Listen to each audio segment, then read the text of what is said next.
मौजूद ये है हंगरी का इकलौता और पूरे यूरोप कॉन्टिनेंट का सबसे बड़ा हिंदू गांव, जो हंगरी में कुछ ऐसा कर रहा है जिसकी आप कल्पना भी नहीं कर सकते। हंगरी के इस गांव में रहने वाली महिलाएं केवल साड़ियां पहनती हैं। यहाँ के पुरुष केवल धोती, कमीज और सनातन के दूसरे पारंपरिक कपड़े पहनते हैं। गांव में खेती करने के लिए ट्रैक्टर्स का यूज नहीं बल्कि बैलों के साथ सनातन के प्राचीन तौर तरीकों का इस्तेमाल किया जाता है। यहाँ के बच्चे मॉडर्न एजुकेशन के साथ साथ संस्कृत भाषा सीखकर वैदिक ज्ञान का अनुसरण करते हैं। और सबसे बड़ी बात, यहाँ के बच्चे स्कूलों में माथे पर तिलक लगाकर जाते हैं और स्कूल से आने के बाद इस गांव में बनी गौशालाओं में गौ माता की सेवा करने जाते हैं। और पिछले कुछ सालों में हंगरी के इस सबसे बड़े हिंदू गाँव में आने वाले टूरिज्म की संख्या इतनी ज्यादा बढ़ चुकी है कि एक साल में जितने पर्यटक पूरे हंगरी में आते हैं उससे 3 गुना ज्यादा पर्यटक अकेले इस एंशिएंट हिंदू कल्चर पर बेस्ड इस गांव को देखने के लिए आते हैं। ये डेटा हंगरी की गवर्नमेंट ने खुद से शेयर किया है। तो चलिए जानते हैं कि हंगरी में इस हिंदू गांव की हिस्ट्री क्या है,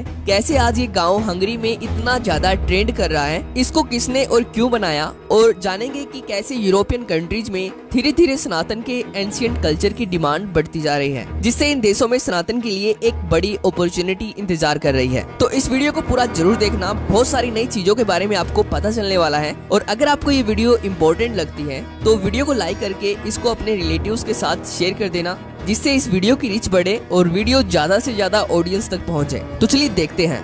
दोस्तों, इस गांव के कई नाम हैं। सबसे पहला नाम है कृष्णा वैली, दूसरा नाम है नव ब्रज धाम यानी कि नया ब्रज धाम, तीसरा नाम है इंडियन कल्चरल सेंटर। पर इस गांव का मुख्य नाम कृष्णा घाटी यानी कि कृष्ण वैली ही है, जो लगभग 660 एकड़ में फैली हुई है। इस गांव में खुद के स्कूल्स हैं, खुद के आयुर्वेदिक सेंटर्स हैं, मंदिर है, खुद की जैविक कृषि, वो भी बैलों के साथ सनातन के प्राचीन पारंपरिक तौर तरीकों से की जाती है, जिसको देखकर आपको भी ऐसा लगेगा कि सच में हंगरी के इस गांव में सतयुग की शुरुआत हो चुकी है। इसके साथ ही इस गांव में खुद की इलेक्ट्रिसिटी है, यानी कि पूरे गांव के हर घर और हर बिल्डिंग के ऊपर सोलर सेल लगाए गए हैं, जिससे हंगरी की गवर्नमेंट ये बात खुद मानती है कि ये पूरा गाँव आत्मनिर्भर है, जो हंगरी की नेशनल ग्रिड का हिस्सा नहीं है, जो गौशालाओं से और जैविक कृषि से अपने साधन खुद उत्पन्न कर रहा है। तो अब प्रश्न वही उठता है कि हंगरी में इस गांव को कब और किसने बनाया। दोस्तों, आपको ये जानकर हैरानी होगी कि हंगरी में इस गांव को बनाया गया था आज से लगभग 30 साल पहले, यानी कि सन 1993 में हंगरी के एक महान हिंदू संत शिवराम स्वामी के द्वारा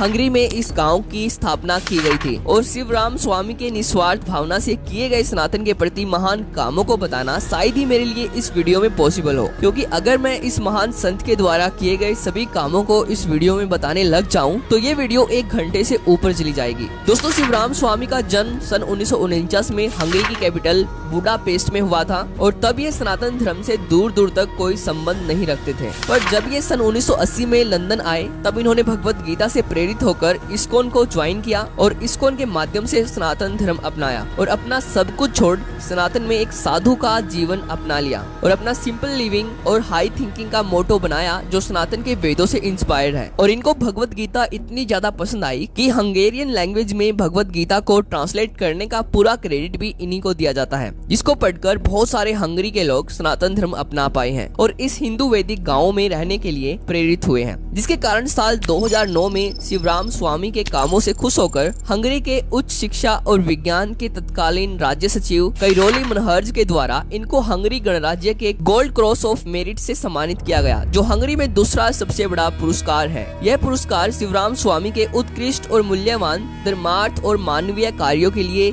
इनको दिया गया था। पर दोस्तों, केवल इतना ही नहीं, जैसे कि मैंने आपको वीडियो के स्टार्टिंग में बताया कि एक साल में जितना टूरिज्म अकेले पूरे हंगरी में आता है उससे 3 गुना ज्यादा टूरिज्म एक साल में अकेले हंगरी के इस हिंदू गांव को देखने के लिए आता है। यानी कि एक साल में केवल 10,000 पर्यटक पूरे हंगरी में आते हैं, जो इनका ऑफिशियल डेटा है। और दूसरी तरफ एक साल में 30,000 से ज्यादा पर्यटक केवल हंगरी के इस हिंदू गांव को देखने के लिए आते हैं, जैसे कि आप इस वीडियो में देख सकते हो। konstrukcióját, és szétesett a falu. Mi veszettél belőle akkor?